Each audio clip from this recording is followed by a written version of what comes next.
The microphone is this on? Yang ni boleh pakai? Bismillah. Ha? Oh, that mic, eh? Okay. So this mic is off.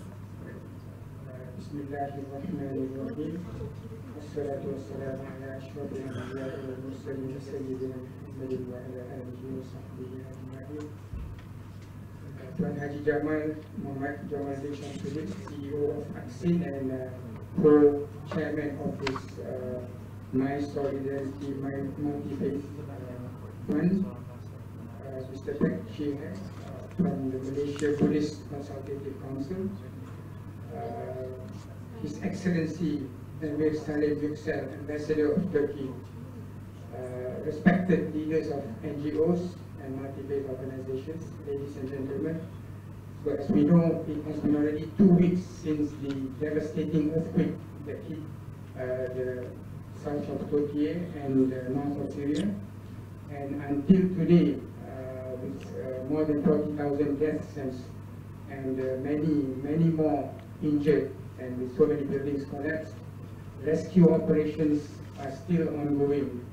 And it is really heartening to see that regardless of our faith and ethnic backgrounds, today we are gathered here in solidarity to come together to in this humanitarian effort to launch this Multi-Faith Solidarity Fund to assist the victims of the earthquake.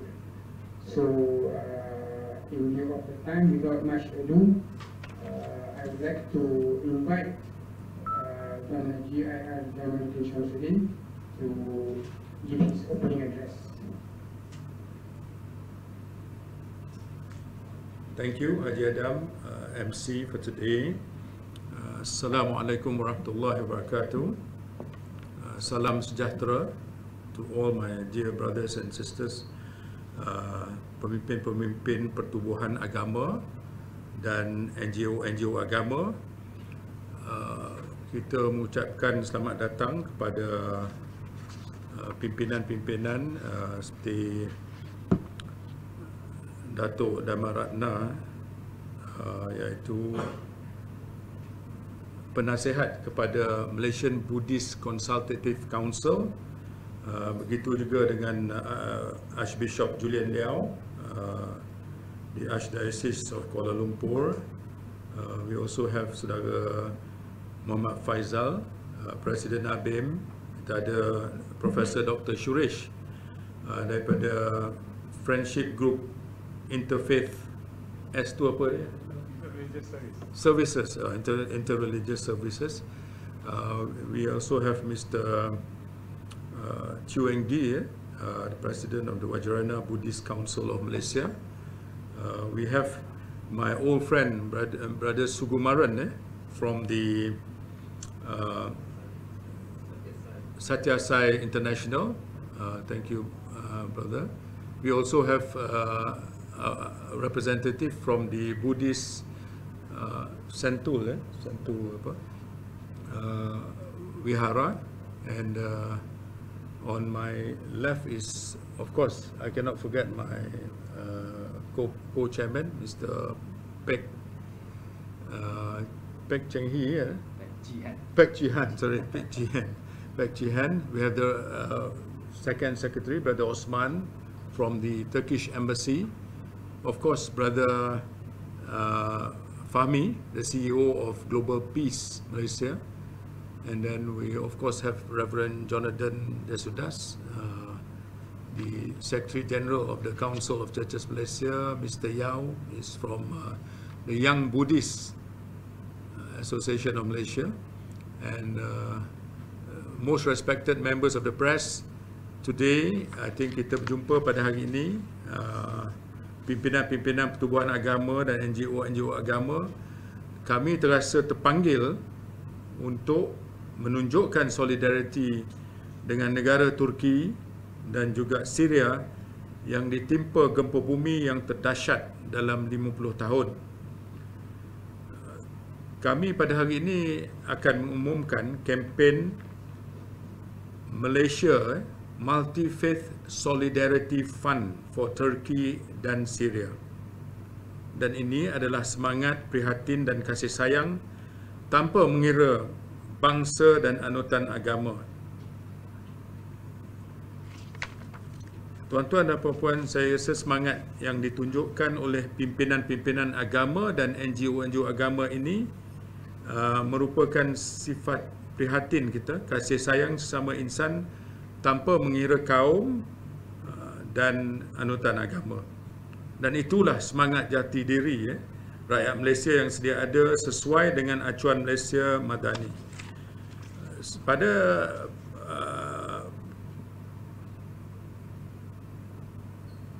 kempen ini kita akan durasinya ialah selama 2 bulan dan lepas tu kita akan tengok kemungkinan perlu atau tidak diteruskan. Platform yang kita akan gunakan pimpinan-pimpinan organisasi ataupun organisasi agama dan juga NGO ialah platform GPM Global Peace Malaysia, dengan akaun yang spesifik untuk fund ini, and fund ini akan di-update secara berkala dan akan di-audit. Dan GPM ini merupakan satu badan humanitarian yang telah aktif 11 tahun di Turki dan di Syria juga, dan merupakan seorang ataupun satu pertubuhan yang diterima ataupun diterima oleh NADMA, which is the National Disaster Management Agency. So with that, tuan-tuan dan puan-puan sekalian, kita tahu bahawa I'll continue in English. The whole world rose to the occasion to send assistance, especially search and rescue amid the rubble, where tens of thousands of people are still trapped. President Recep Tayyip Erdogan urged the international community for help, to help. And Malaysia sends its elite search ataupun smart search and rescue team immediately. The humanitarian NGOs too started campaign to collect the funds for the effort. And like all major tragedies, the pain is unimaginable and the needs are unfulfilled. Everyone can play their role, and the reconstruction, rehabilitation is going to take a long time, Brother Osman. Yes. It's not 2 months, 3 months, 6 months. We're looking at years of rehabilitation of the victims and the areas. The list, ladies and gentlemen, the list of organizations that are supporting the whole exercise, we represent about 5 million followers and supporters, an estimate. The Wajrana Buddhist Council of Malaysia, and then you have the Allied Coordinating Council of Islamic NGOs, ACSIN, with its 20 NGOs, Global Peace Malaysia, GPM, Malaysian Buddhist Consultative Council, MBCC, Angkatan Belia Islam Malaysia, ABIM, Pertubuhan Iqra, PIM, Association of Next Gen Christians of Malaysia, NCOM, Theravada Buddhist Council, Malaysia, Malaysian Gurdwara Council, Young Buddhist Association of Malaysia, Buddhist Missionary Society Malaysia, Tibetan Buddhist Culture Center, Interactive Muslimah Association, IMAN, Buddhist Light International Association, BLIA, Friendship Group of Inter-Religious Services, FGIS, Catholic Archdiocese of Kuala Lumpur, the Council of Churches Malaysia, and also the Sri Satya Sai International. So we have 18 plus 20 is 38 organizations. Sorry? Sorry? Ragat Foundation, tak masuk sini, Ragat, thank you, Ragat Foundation. So we are talking about 39 organizations, many of them large religious-based organizations, and also religious-based NGOs, non-governmental organizations. So it is a very big coalition, and we hope to do our little on this effort of the Malaysian Multifaith Fundraising ataupun Malaysia Multifaith Solidarity Fund for Turkey and Syria. With that, ladies and gentlemen, I will call upon Brother Pek Chihen as a co-chair of the campaign to say a few words. Please, Brother Pek.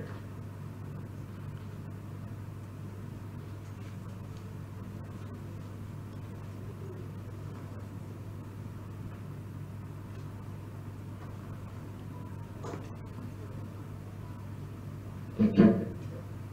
Thank you, Organizing Chairman Haji Jamaluddin, for your hard work to bring us all together to undertake this joint humanitarian task. I understand His Excellency ML Salim himself, Ambassador of Turkiye. Turkey or Turkiye? Turkiye. Turkiye. Used to be pronounced as Turkey. Now there's a Turkiye. Yes, that's correct. So he couldn't join us. So we have Mr. Osman Atas, Second Secretary of the Embassy, and Zainab Hawa Rafiq Ali, the Press Councillor. Welcome. Our deepest condolences to you and your people in facing this devastating disaster. Our prayers are with the victims and also the survivors. My greetings and respect to our fellow religious leaders, Reverend Dato' K. Sri Dhammaratana, Archbishop Julian Yao, Professor Dr. Suresh, Saudara Muhammad Faisal Abdul Aziz, Brother Fahmi, Bante Maranatha, and Reverend Jonathan is here, and all the religious leaders. Thank you also to the press who are here to help us cover this launching event. Hope we will reach out to our Malaysian community. So, as a human being, we are naturally sad and cannot bear to hear of such natural catastrophe that affects any parts of the world. And in this modern era, we are actually living in a very small, very interconnected world. Modern technology has allowed us immediate access to world news regarding this earthquake, and even access to personal stories and YouTube recordings of these tragedies. When we hear of 1 death, 10 deaths, 100 deaths, 1,000 deaths, 10,000 deaths, 20,000 deaths, 30,000 deaths, and then 40,000 deaths, and now is 42. Yeah, you mentioned 42,000 deaths, and the immense sufferings faced by countless surviving victims. Naturally, the wish to help arises. For some of us, Turkiye and Syria, they appear so far away from Malaysia. How can we help?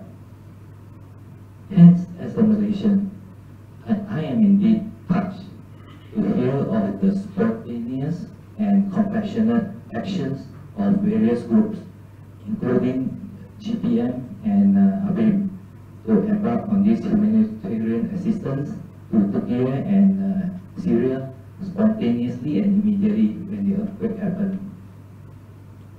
For many of those of my age group, we are not able to go to the front line to help. Yeah.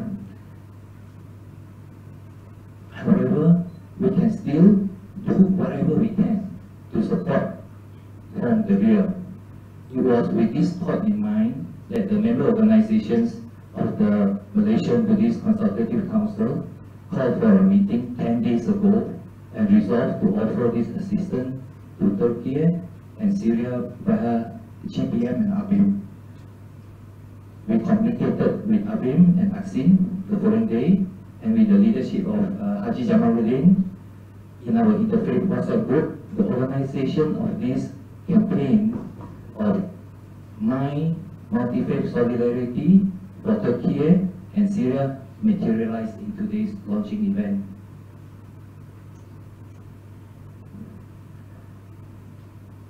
We are actually quite late in coming together for this noble group effort. We are not a quick response team. Unlike the young people, Abim and Asin, they are young and very quick in responding. So in the meeting, we tell them, go ahead, you go to the site, try to help as much as possible. We will back you from behind to give you the full confidence and support in executing your task. We will distribute this campaign poster far and wide among the Buddhist devotees and network to come on board to join this humanitarian effort. We will ask for support from our holy Buddhist teachers, monks and nuns to encourage their respective students and devotees to donate generously to this cause. Yes, all of us are actually already so busy with so many projects, challenges in our respective organizations. Yet, we will find the courage, the effort, the strength to make one extra step for another human being in need. So, brothers and sisters, let us all step forward to support our brothers and sisters in Turkiye and Syria. Thank you.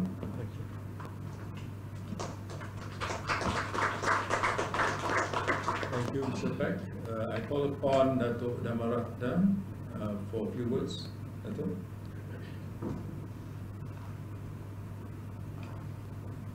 Tuan Haji Jamal, brother, long time friends.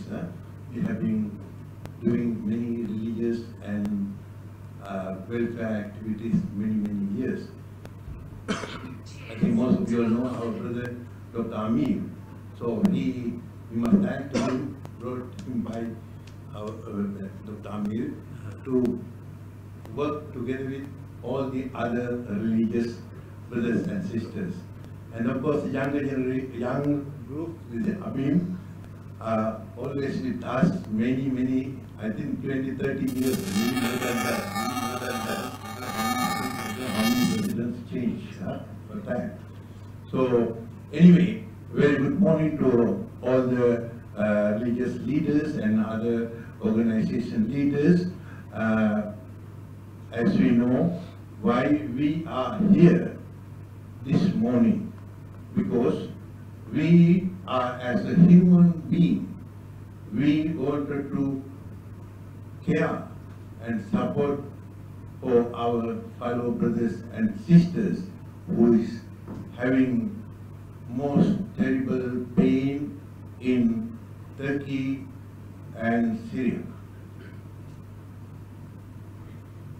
Few 100,000 people has already affected, but remember, we always must think about, without segregating whatever race, whatever religion, or whatever country, we all are human beings.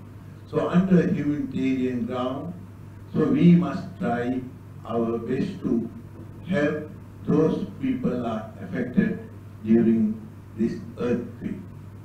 And of course, we are living in the multiracial, multi-religious country, beautiful country in Malaysia. So we always highlight, we are Malaysian, we must work as a Malaysian, we must live as a Malaysian. So with that strong feeling, and together with as a human being, we are really saddened by this latest incident happened in Turkey. And within our capacity, we must try our best to help. As Brother Jamal mentioned, this is not only just to rescue them, but we have to rehabilitate them maybe within 1 year or 2 years. We can't say how long, but still they need the people's support. So therefore, I strongly encourage our Malaysian citizens and even throughout the world, all the brothers and sisters, if they can come forward to help and look after our fellow brothers and sisters who have affected from Turkey earthquake. I really appreciate, I really encourage them to come forward.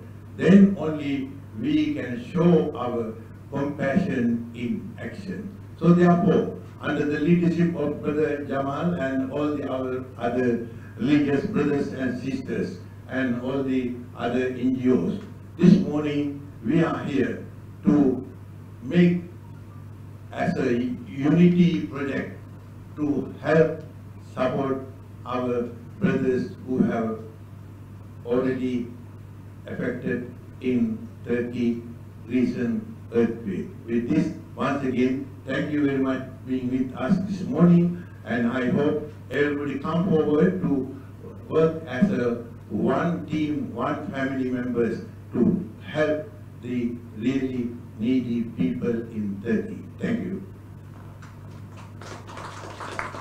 Thank you, Dato' Ratna. Thanks for the encouraging words.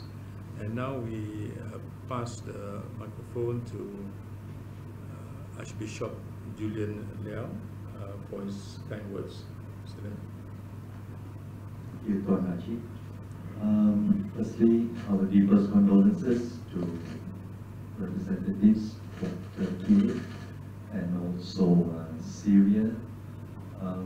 When this earthquake occurred, I think the whole world stopped and prayed for all the victims. And as the Archbishop of the Catholic Church here in Kuala Lumpur, we send our condolences and also our prayers for all of you, for all those who have been affected by this earthquake.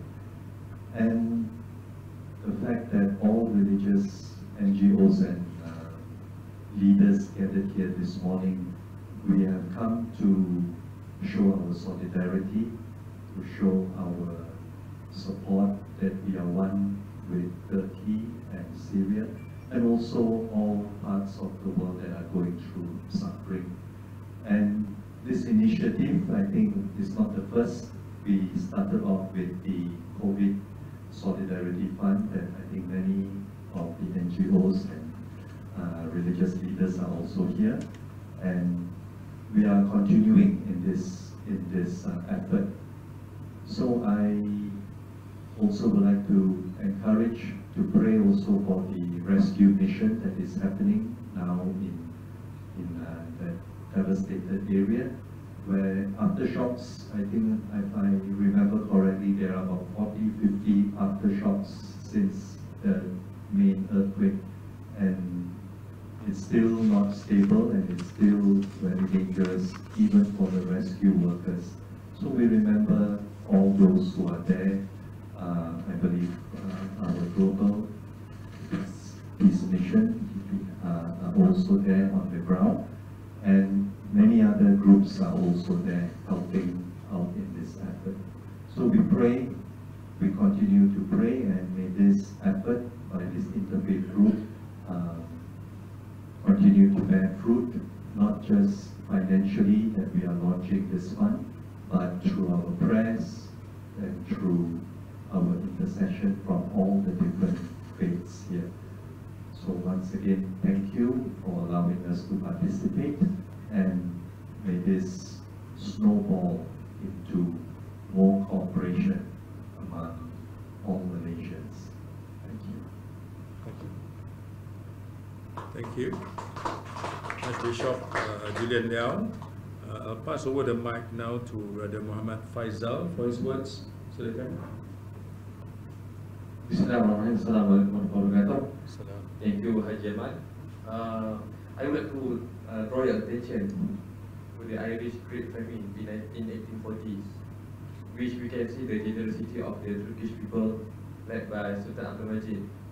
It was a very interesting story, even historical fact, where first we can see the Ottoman Empire during the time of Sultan Abdul Majid, where the British Empire handed over equipment, foods, and cash for the Irish people during this time. Second, not just by the Turkish government, but also if you look at the historical fact, the community of the Red Indian in the United States also did some like this kind of crowdfunding to have money to help the Irish people, and also the former slaves in Caribbean island. They just former slave. I mean, the Spanish colonizer. I mean, they just went out from this Caribbean island during the hardship. Even though they were in a hardship, they still had this kind of efforts to help the Irish people. So the lesson that we can learn from this, when we talk about humanitarian need or humanitarian assistance, it knows no boundaries, especially in terms of faith.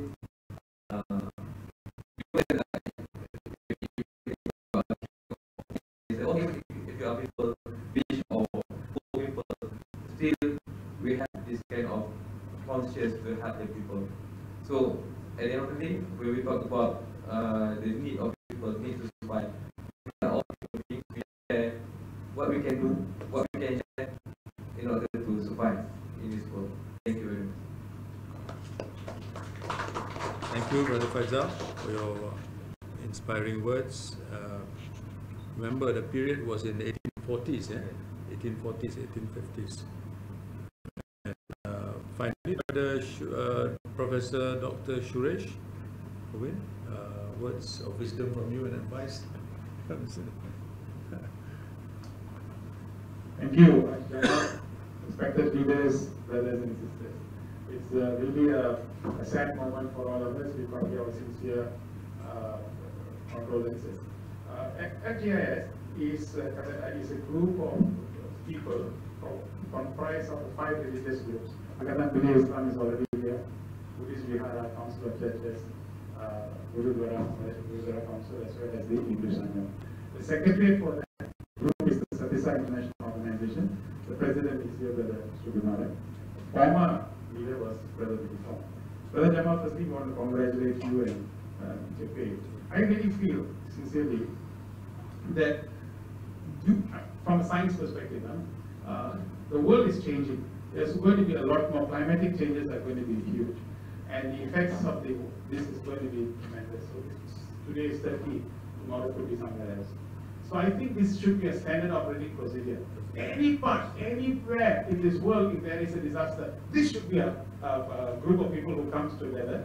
And there are lots of good people, but they need to salurkan that do it in the right way, and it should reach the right place. So the likes of Global Peace Malaysia, with all of us backing like that, will demonstrate there's a proper channel.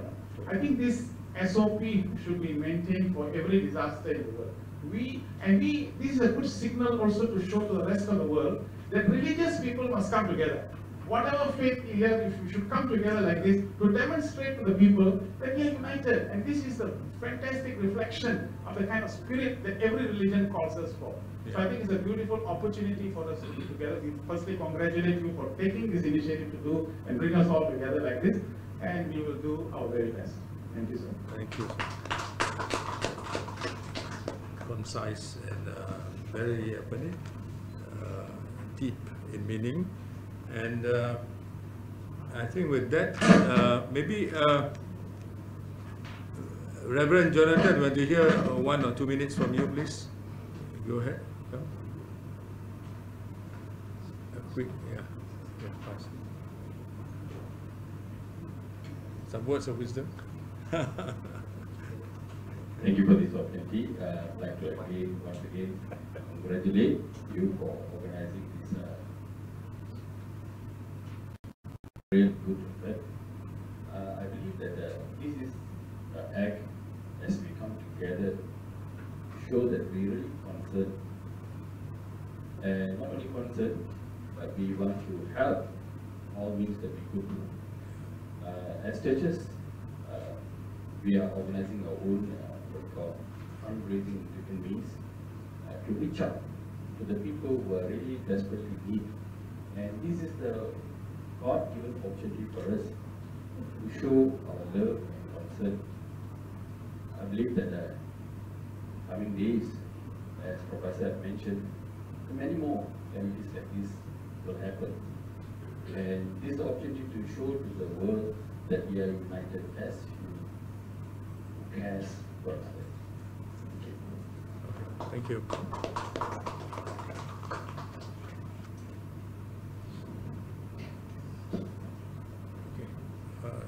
Thank you, Reverend Jonathan.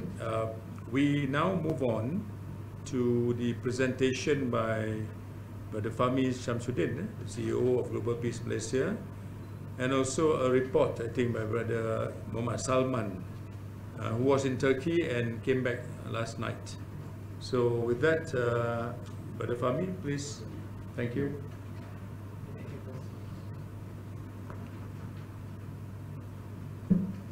Assalamualaikum warahmatullahi wabarakatuh, and very good morning to everyone.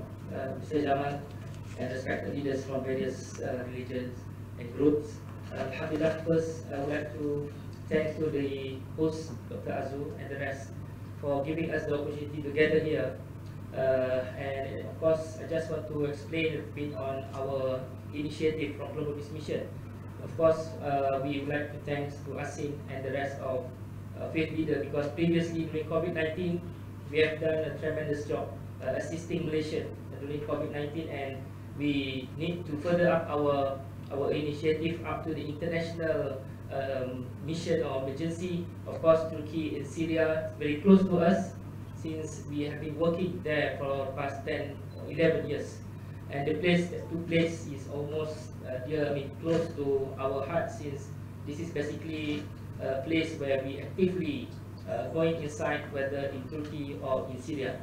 Just to give you some explanation, of course, we thank to the Turkish government, Turkish embassy here for assisting us to accommodate our program and activities. But from assisting outside of Malaysia, we also do some project and program here in Malaysia, Kuala Lumpur, gathering all the aids to be delivered to Turkey via Turkish Airlines.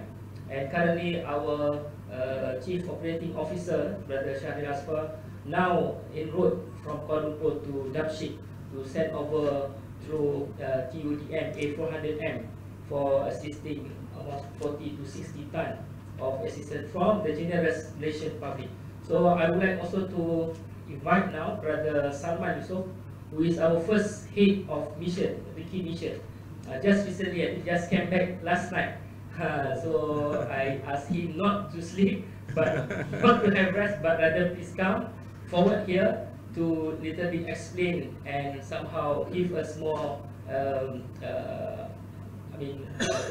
update situation on the ground. So without further ado, I would like to invite Brother Salman Yusof to give his remarks. Please come forward.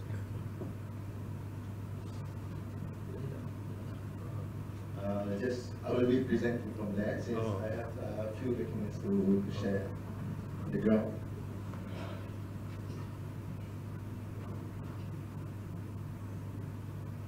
So basically, we have been since from last Sunday. Our intervention first was at Gaziantep, and then we moved to few provinces like Kuala, Hatay, Kahramanmaraş, and Urfa and rest. And also, I've been in Syria for a few days inside with the coordination with Turkiye and Syria. We entered Syria to assist for some help, but still now we do have our team on ground who are still working with AFAD and also our partners Turkiye and in Syria. So they are currently in Syria. They will be going out from Syria tomorrow and continue their works in Turkey. So basically, this is a few updates about what's happening in Turkey actually. I'll quote some of the information coming from AFAD. where the initial earthquake was 7.7 and 7.6 magnitude, affected 10 provinces, which is Adiyaman, Gaziantep, Kilis, Hatay, Malatya, Diyarbakir, Adana, Osmania, and Kahramanmaraş, and also Sanad Urfa. So, but some of it we already visited there, and of course, the smells of dead bodies are all everywhere, because there are lots of people affected. I mean, up until today, reported yesterday, both in Turkey and Syria, there are 46,000 deaths, and United Nations quoted that it might be to 60,000. So just before I go through more into the brief discussion, just to mention that Turkey has been into 3 strikes of big earthquake, which is the first one is Bolchuk earthquake, happened in August 1999, killing around 7,000 people.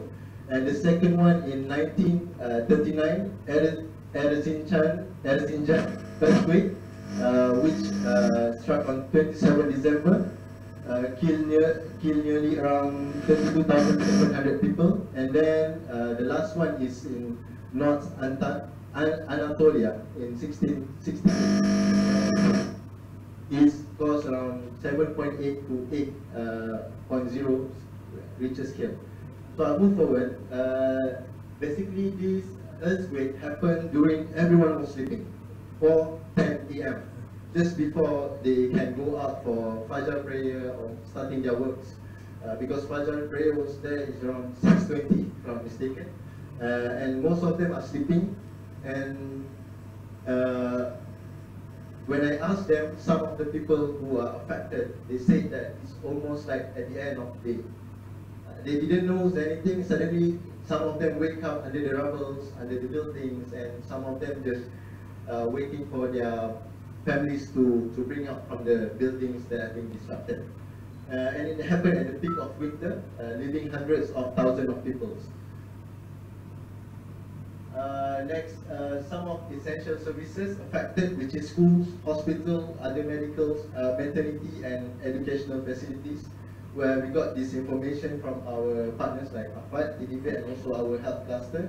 And over 200,000 pregnant women who need access to maternal health services were living in affected areas, which is in the 10 provinces affected. And 7.9% of females and 5.9% of males in Turkey were living in disabilities who are affected from this earthquake. And as we know, Turkey, we Malaysians call Turkey as a helping countries, where actually Turkey hosted one of the biggest number of refugees. Only in 11 provinces, these 11 provinces, not including Istanbul, Ankara or other else, they hosted 1.74 million. And I believe last year only, the report enclosed by Turkey government is around 7 million registered refugees they have in Turkey only. So this 1.74 million refugees also affected from these 11 provinces that impacted by the earthquake.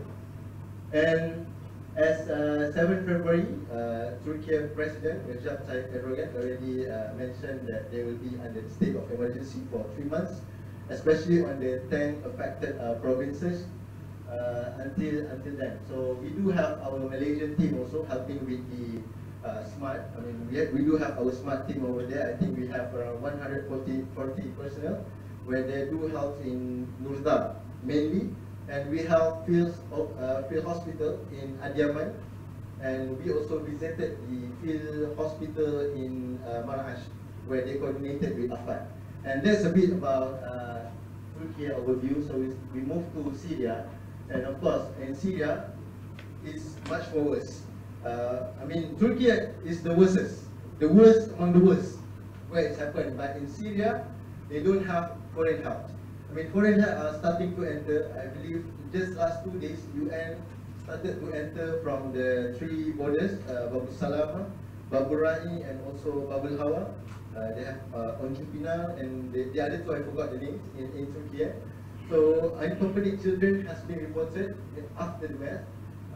Almost many children was left without their parents. Even me myself, I met some of the children who lost 6 of his family leaving him only.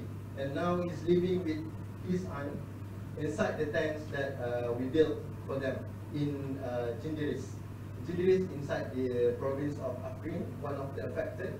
So basically they do have 3 affected provinces, which is Idlib, Harim and also Afrin. And more than 2 million children live in North Syria today. So just imagine about that on these 3 provinces. So it's some of the impact assessment. As in yesterday, we received that 46,000 deaths, where only in Turkey is 40,642. And in Syria is around 5,800, with more than 120,000 reported injured, more than 200,000 buildings destroyed or partially destroyed. And some of the buildings in Turkey, they are not safe to be lived on, just waiting to be demolished by the governments. And even some of the buildings around our smart team that I just visited, they mentioned that we need to move the camp, their camp, the smart team camps, because the buildings around them will be demolished, and they are expecting rubbles and everything to come up from their initial camp. So they need to move up to other places. And at least, the second point is at least 13.5 million affected by the earthquake between both sides. In Turkey, only quoted by AFAD is around 12 million people within these 11 provinces. And the earthquake affected at least 133 communities and 34 sub-districts in northwest Syria. The district with highest number of deaths injured are Harim, followed by Afrin and also Idlib. The Ministry of Health of Turkey has warned again using the water in the city. So basically most of the affected places, AFAD, namely AFAD, Jalan and also everyone, IHH or Hayrat, they already established a wash system to help with the hygiene and also water. So they bring out water from outside, inside the affected places, to provide them with better water, because as we can see, quoted by Ministry of Health, the chlorine measurement has been made at 1,485 points, which is not drinkable for them. It's not suitable for them to drink. And water samples from 415 different points were analyzed, and 49 of them found to be microbiologically non-compliant, and necessary action were initiated, such as they bring up water from outside. And last but not least, Emergency Medicine Association of Turkiye, EMAD, stated that in the upcoming period, health centers' priorities will be to increase availability of dialysis center, orthotic and prosthetic equipment, and specialized physiotherapy center, because they do need this kind of thing, since many people are affected. Even I visited some families in Urda. He broken both of his leg because of the rubber hits on his leg. Just imagine about that. He cannot move anymore now, so he's living in one of the 10 initiated by AFAD in Urda. And as we go into the humanitarian needs, there are a few humanitarian needs, which is the first one is winterization and shelter. And of course, because this affected at the highest peak of winter. So just imagine people need to move up from their house. Even I stayed in Gaziantep and we don't have heater for 6 days because there is no gas. They close the gas because in Turkey the gas are I think they distribute by using the main pipeline. So most of it coming from Marash, and they need to close because the Marash pipeline gas already destroyed. As we can see in the early days, they are destructive, like a bomb happened in Marash, but it's not a bomb, it's actually explosion from the gas center. So they need to stop the gas, and the gas just came back 2 days ago. But most of people are living in tents without proper heaters and everything. So before they go to sleep, most of them will stay in front of the tent, make campfire to heat up their body first, and then go to sleep with maybe 3 or 4 layers of mattress to accompany them.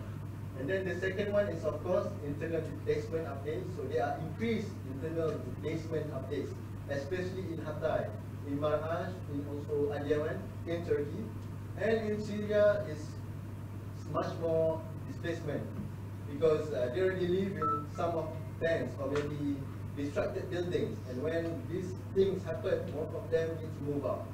And then third is the shelter needs. Of course, we do receive some requests from AFAD also and also TDB to help us with the tents to be established over there so that they can be put in a better shelter.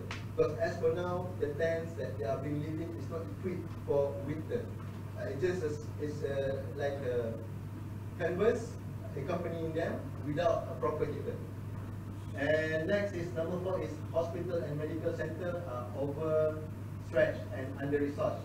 I mentioned earlier, almost 200,000 medical personnel affected in these 10 provinces.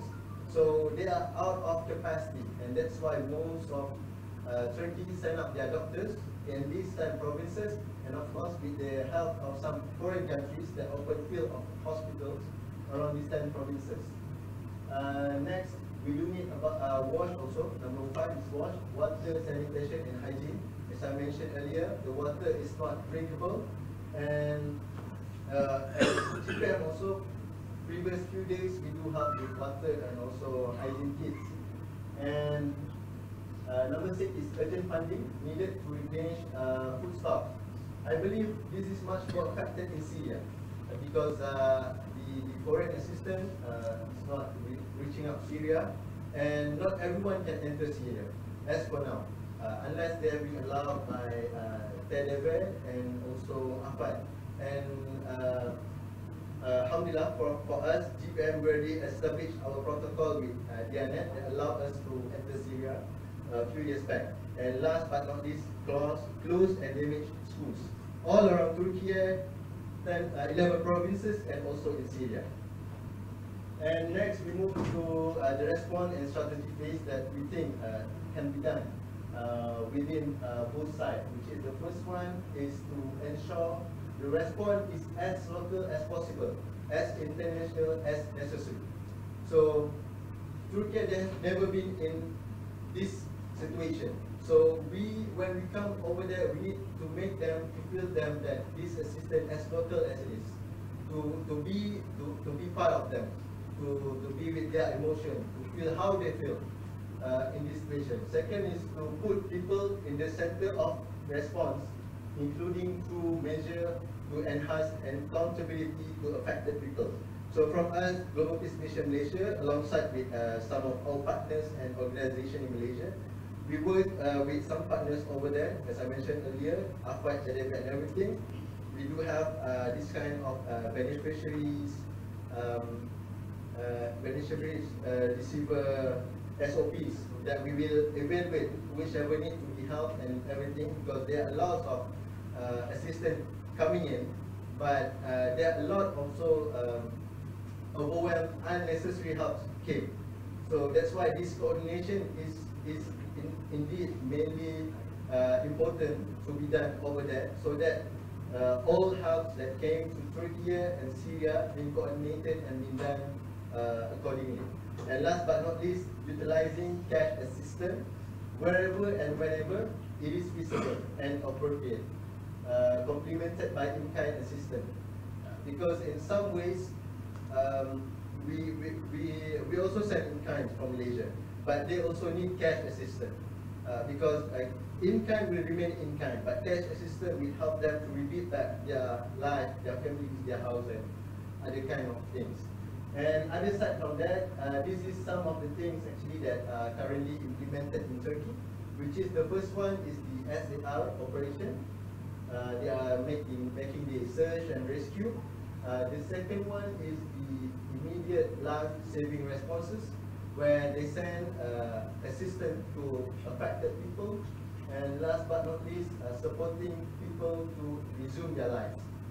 This is the post-earthquake, because as for now, there are still search and rescue being done over there. I believe in Syria, they already stopped the search and rescue because there is no more complaints by the families that their families are lost or somewhere. But in Turkey, in Hatay, in Adiyaman, in some part of Nurda, Islahiye, they are still continuing because their families still complaining that their families under the rubble, under the buildings and rest. And in terms of safety and security, of course, The first one is major aftershocks happened. Up until today, I believe what reported by AFAD, there are 3,500 aftershocks happened. But it varies, the magnitude is varies. Some part, like the highest one, if I'm not mistaken, last 2 days in Hatay. But no disrupted building reported, just that because of the earthquake, search and rescue activities need to stop a few minutes, then they can continue back.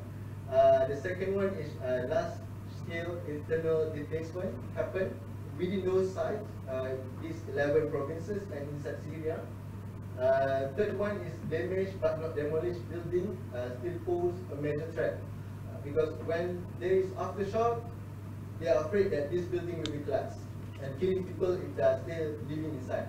And the rule came out from Turkiye government is that the people who are thinking that their building are safe to be lived out cannot stay in the building as for now, because it's not safe as until the aftershock is finished.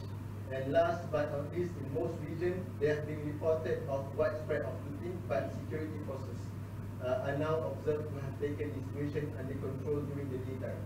Aside from this, just as an additional report that in Syria itself, because of the earthquake, the hospital cannot be worked out, so the cholera disease has been spread out. Up until today, there are 47,000 people who are affected by cholera that cannot be helped out because of the situation of the hospital cannot be equipped with the things that needed inside there.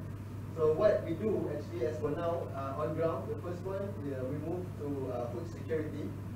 We move to ready-to-eat meals. And second one is cooked meals. We open up some cooking center. We do have our cooking center in Gaziantep. We have in Nurda and also in Marash, where we work with some part of association over there. In Kahramanmaraş, we work with Khairat. In Nurda, we work with the Wali of Gaziantep. And the rest we work by ourselves since our team are still there. And second one is wash. We focus on water and hygiene. In some places, we distributed the water tanks so that they can use clean waters and also hygiene kits to help them to clean up themselves and everything. And last but not least is shelter. We set up a few tents in some few provinces as well in Syria. As for today, our team are setting up the camps in Syria.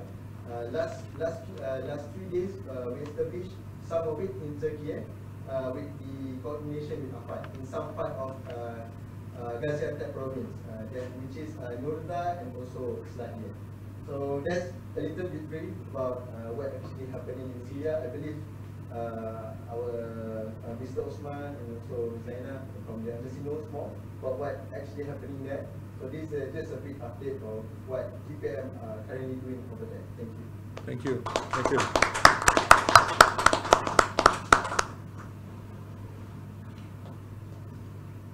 Thank you, Brother Salman. Thank you very much.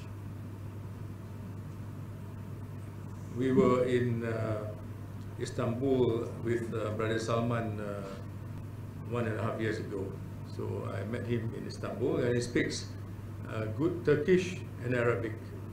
So he knows Malay, English, Turkish, Arabic. And what else? I'm not sure. Anything else that myself quite versatile. I think before we open any questions to the press, can we get Mr. Osman Aktab from the Turkish embassy to say a few words? Yes. Please, sir. Thank you.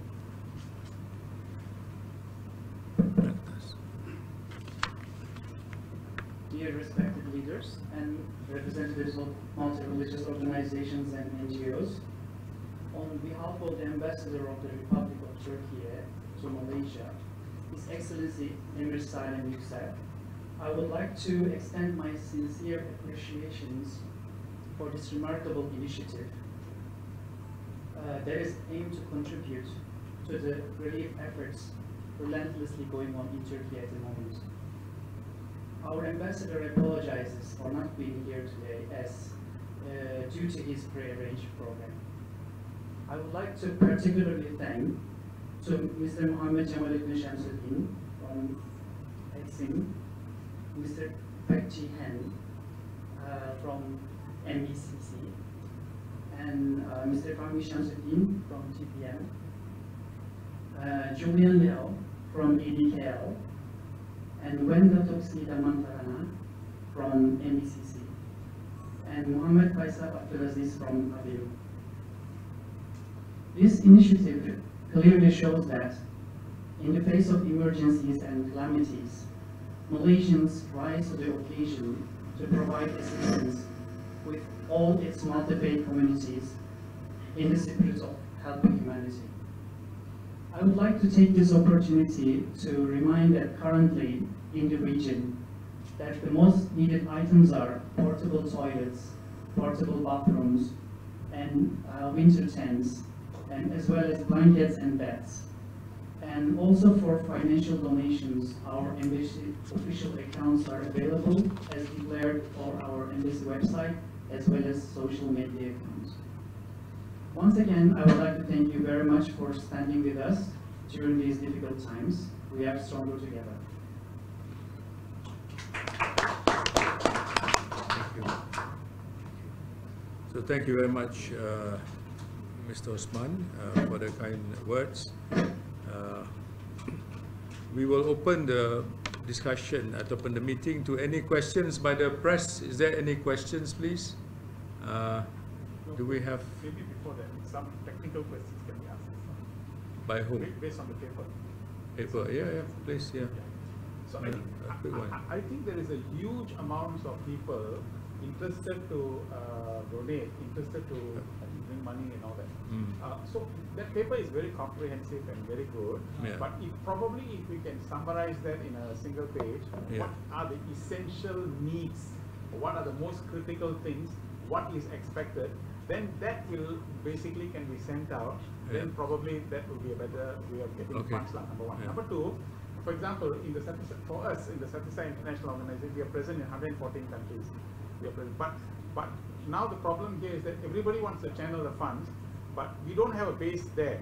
So if you have a base, for example, if you're saying GPC is the GPM is the base, and that can be a recognizable, reputable base, then we can channel the funds there. And we just need the money to go somewhere which can be used properly. Yes, correct. Thank you. I think, Fahmi, you want to say something? Go ahead. Go ahead. On the technical side, probably, because there are many requests.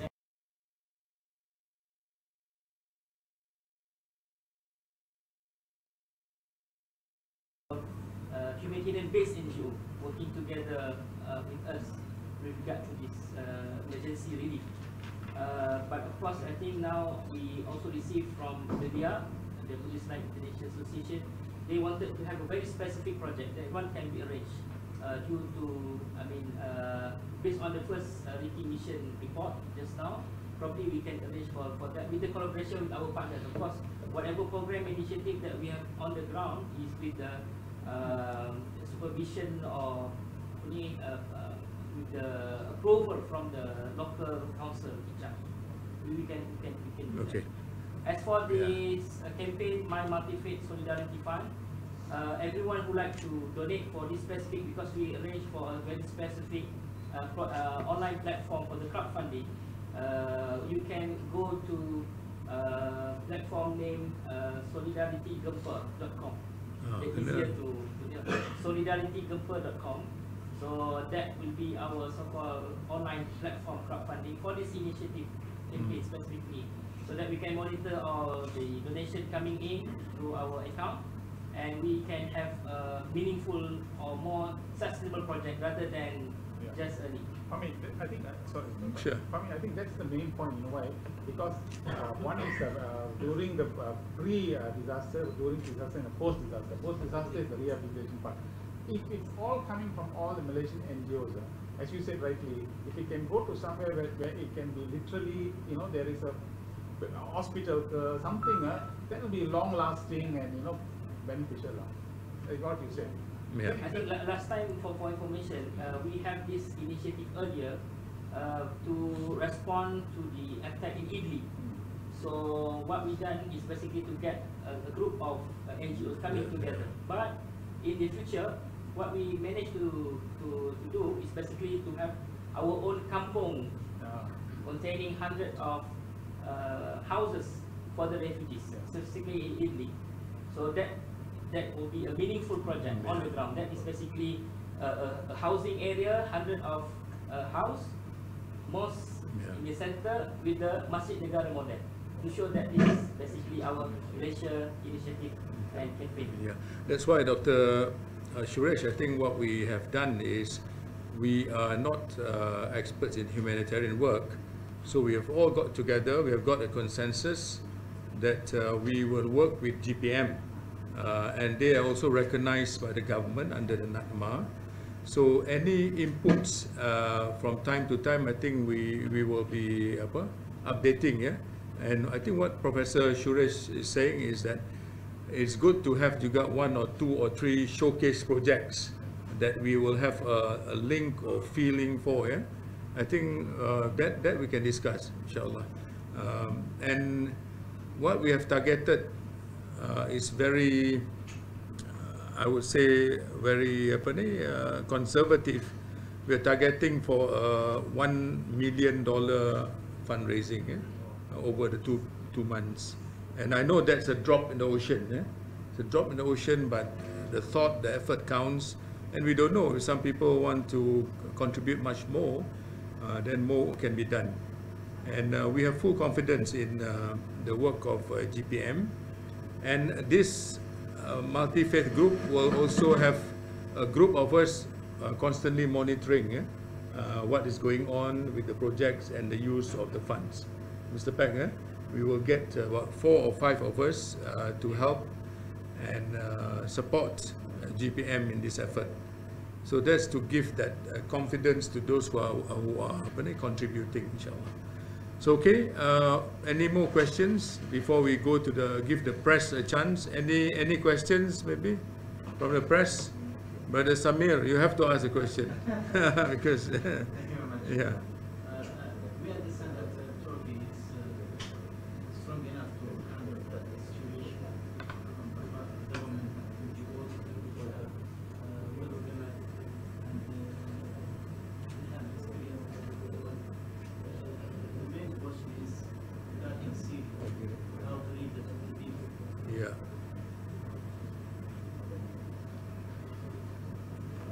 The main question remains is how to reach the people affected in Syria, inside Syria.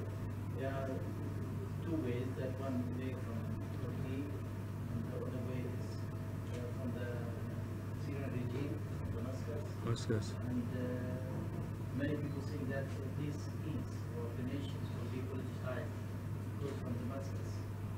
And there's a lot of difficulties also to reach places of Syria, Halab, especially.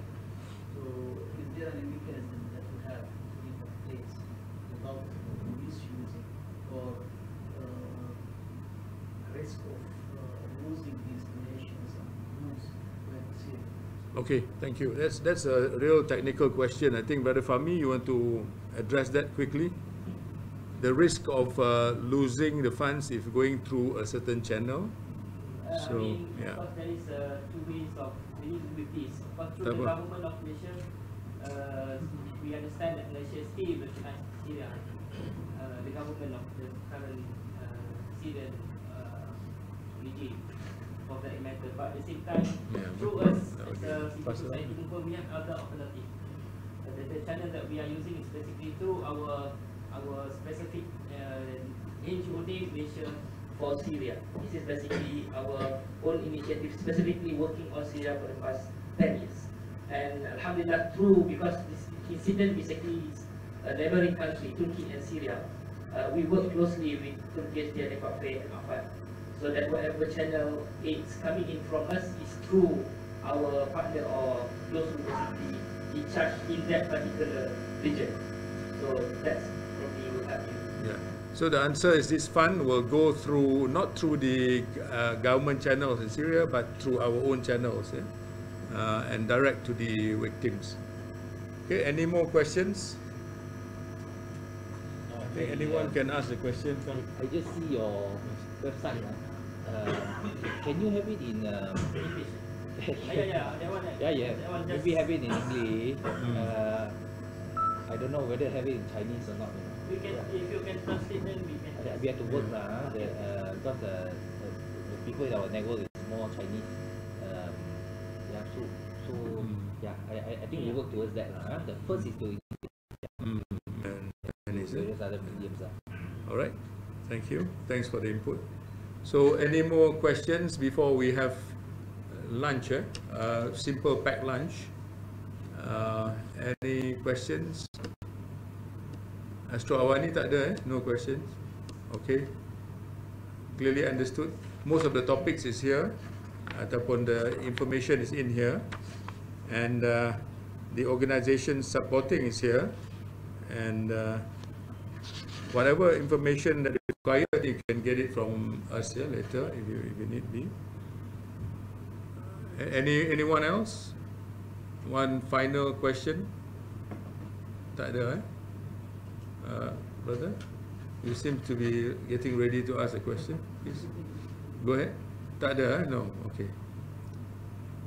Anyone else? Tak ada. So I think we can we call for apa ni lah, Brother Haji Adam, the MC. I pass back to you. Is Brother Adam around?